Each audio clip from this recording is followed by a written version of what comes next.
Tax is arguably the biggest enemy to your wealth, folks. Now, becoming a first-time higher rate taxpayer is number 5. Small mistakes can have a big impact on your retirement security.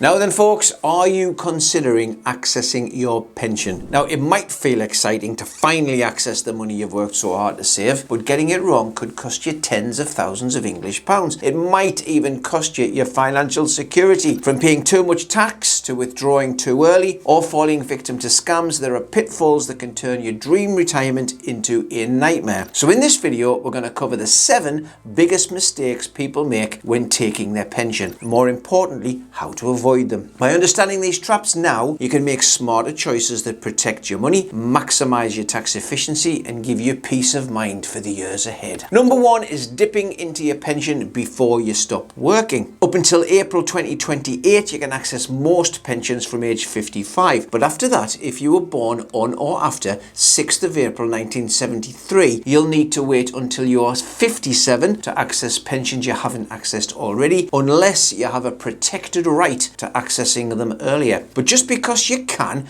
doesn't always mean you should. If you're still working or have other income, it's very sensible to leave your pension untouched unless you genuinely need it to cover everyday living costs, or you can be absolutely certain that buying that camper van or extending the house will not destroy your chances of the retirement you really want. Every year your money stays invested is an opportunity for it to grow, largely tax-free, notwithstanding the change to IHT legislation in 2028. This not only preserves your 25% tax-free lump sum for later, but it also keeps your pension pot larger, giving you more security when you eventually draw that income. Taking too much too soon can feel very tempting, but it can also leave you exposed in later life. That runs the risk of outliving your savings too. Being patient with your pension particularly can make your retirement feel more secure rather than stressful. Now, overall, whenever you are considering accessing pensions, please get advice. Please don't cash in all of a pension whilst you're still working without completely understanding the tax implications. That can be massive. Number 2 is withdrawing cash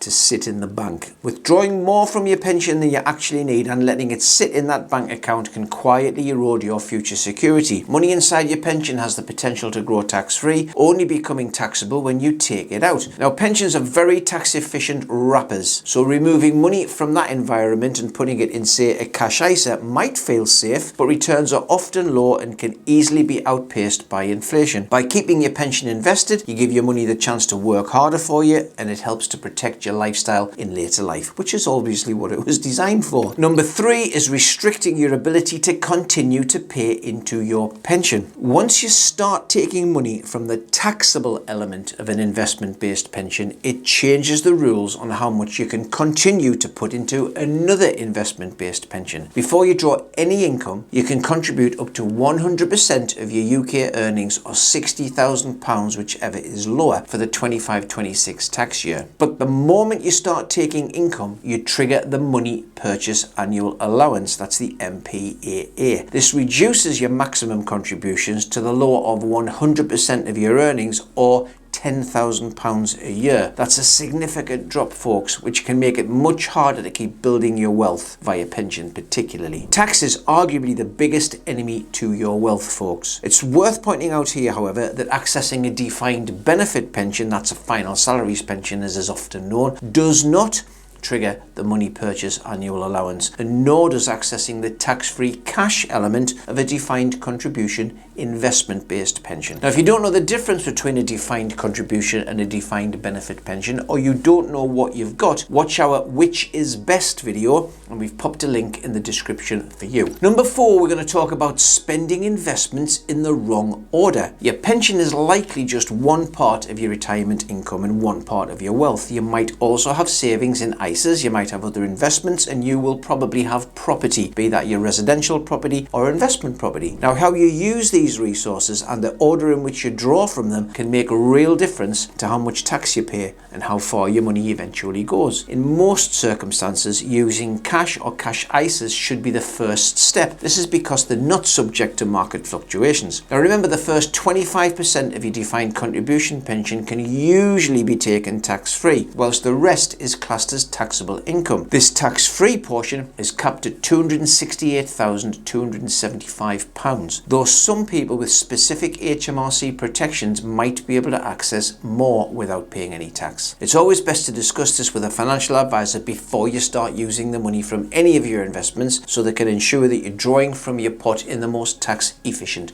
manner. Now, investments in any form can contain various asset classes within them, and the choices you make about which to use and at what point can affect you significantly. For example, one of the most volatile asset classes are equities, that's shares. If you're invested in a fund or several funds that are largely equity based, they will be going up and down in value every day. So if we get a crash or a correction, as it's often called in the industry, and the fund you're withdrawing from falls in value by say 20%, you'll need to cash in a lot more of the units within that fund to get the same amount out than prior to the fall. So we would typically advocate to clients taking income from investments that they keep a reserve amount in low risk funds, drawing income from those, as they would typically be impacted far less severely when markets fall, or during a correction stop withdrawals from equity based funds altogether and use cash. There's also an opportunity when markets do correct to move cash or lower risk investments into those equity funds and benefit from any eventual upturn, buying in the red,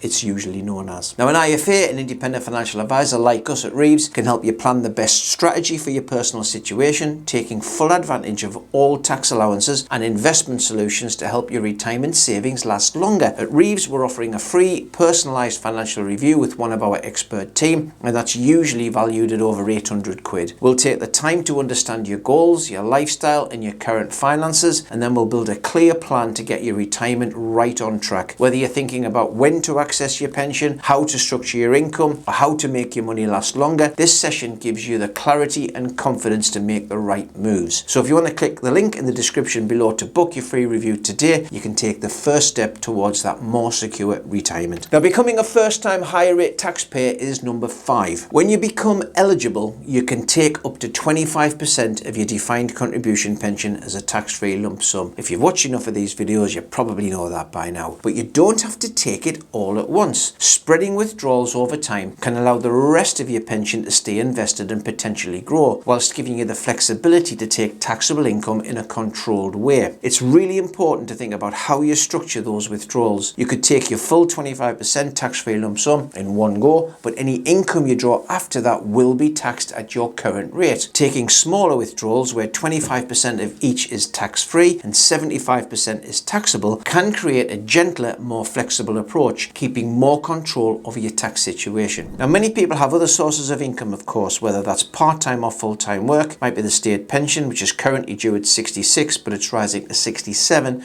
in 2028. Drawing pension income without considering these can accidentally push you into the higher rate tax band of 40% or even the additional rate tax band of 45%. I've lost count of the number of Facebook posts I've seen in groups where people post things like, "I've cashed in my old pension and paid a load of tax. How do I get it back?" It's common. Planning your withdrawals carefully will help you avoid any unnecessary tax. It'll protect your pension and ultimately it will give you a more secure retirement. Number 6 is not shopping around for the best annuity rates. Now, one way to turn your pension into a guaranteed income is by buying an annuity. That provides a steady annual payment or a monthly payment for life or for a fixed period of time. How much you receive depends on the annuity rate, but here's a really important point. You don't actually have to buy it from your initial pension provider. Shopping around could make a huge difference to the income you eventually secure. And in today's world, there are lots of different types of annuity as well, and getting the right mix of benefits is not particularly simple. First, you need to decide what you want from the annuity. Then you need to shop around, so I'd say getting advice on both of these is really important. You don't have to choose one approach exclusively either. Many people use part of their pension to buy an annuity to give them that certainty, and they leave the rest invested for a drawdown arrangement for more flexibility. And you can actually use any savings pot to buy an annuity. You probably didn't know that. You might keep your pension for tax efficient drawdown income, and you might buy an annuity with your ISA, for example. Buying an annuity is a major decision, no doubt, because once you commit the funds to the purchase, there's no going back, and that can impact your financial comfort for years to come. So if you're unsure which route is best, please get some advice. Let's talk about number 7. It's falling victim to pension scams. Unfortunately, scams targeting pension savers have become more sophisticated in recent years, and they're often disguised as a legitimate investment opportunity or early access offers. Please stay alert to any unexpected contact about your pension, whether by phone, email, or social media, and be wary of anyone promising high returns or exclusive deals. There's nothing like a free lunch. Before you share personal information or move any money, take time to verify who on earth you're dealing with. Check that the firm or advisor is authorized and listed on the FCA register, like we are, and if something feels off, pause, get a second opinion, and use a trusted source. A few extra checks can make all the difference in keeping your pension and you safe. Now, accessing your pension is a major milestone, I'm sure you'll agree, but it comes with risks if you're not careful. From withdrawing too early or at the wrong time, to leaving money idle in a bank account, to accidentally triggering tax penalties, or worst case scenario, falling victim to scams, small mistakes can have a big impact on your retirement security. Now, if you found this video helpful and you want to make the most of your retirement savings, don't stop here. Understanding how pension tax relief works could make a huge difference to how much you actually keep. So watch our next video, UK Pension Tax Relief, your ultimate guide